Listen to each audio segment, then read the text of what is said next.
and we are out of here. My visor is closed, helps you guys to hear me a lot better.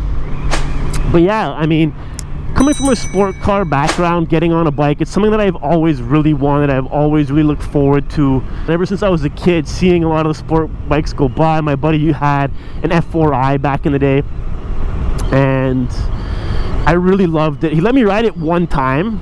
Actually, very interesting story behind that.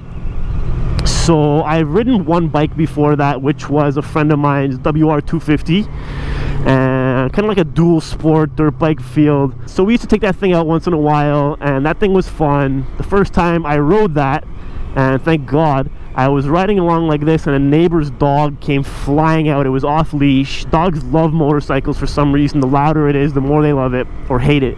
And the thing came ran out into the road. And me not being experienced, I decided to lock up the brakes. So I slammed on the brakes, and the bike just kind of like dipped on me, and the rear end came out, which totally caught me off guard. I didn't have gloves on, I didn't have a jacket on, I had a helmet on, and you know, no riding pants, no riding boots. And you know, thank God that I let go of the brakes when I did, and I gave throttle input.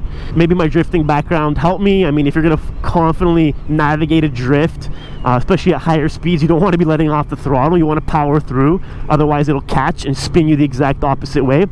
So I learned later on that that was the case, and you know, thankfully I gave throttle, and you know, my years of experience, or just my second nature from drifting, just, you know, hitting the throttle just kind of, I guess, helped there. But I rode that, and then I actually had a work van at one point. I had it was like a 96 or 97 Ford Windstar minivan, and my buddy never drove one, but he happened to have a CBR 600 F4i that he just got.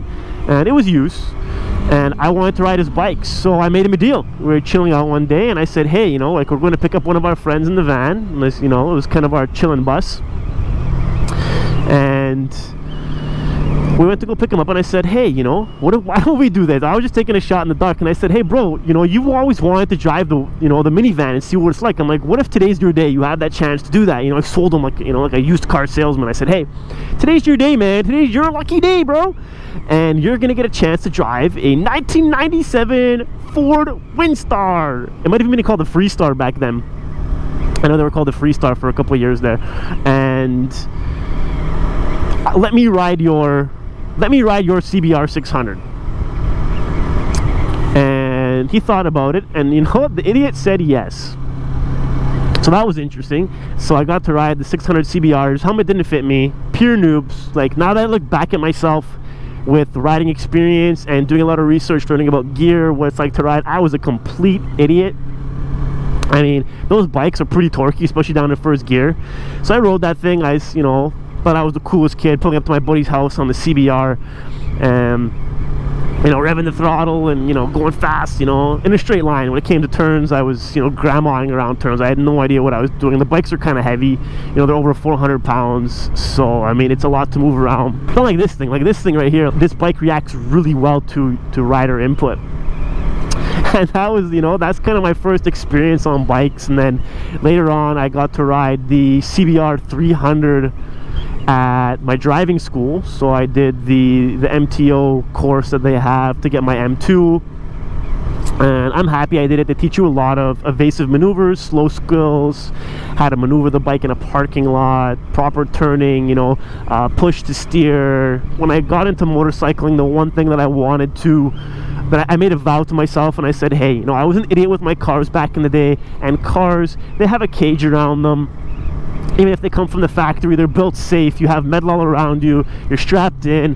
When you're at the track, you have a helmet, so you're pretty safe. A lot safer than on two wheels on a motorcycle. Like, I'm exposed. My arms are out here. My body's out here. My bumper and my crash protection is essentially my forehead. So I said, hey, let me take it a lot more mature. I'm older now.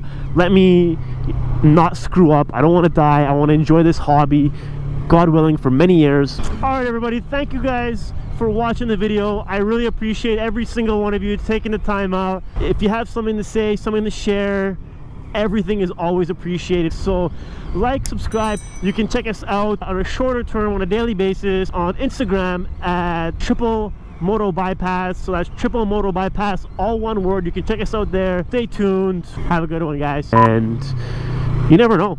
You never know. That's like my story with avocados and guacamole, but we won't get into that.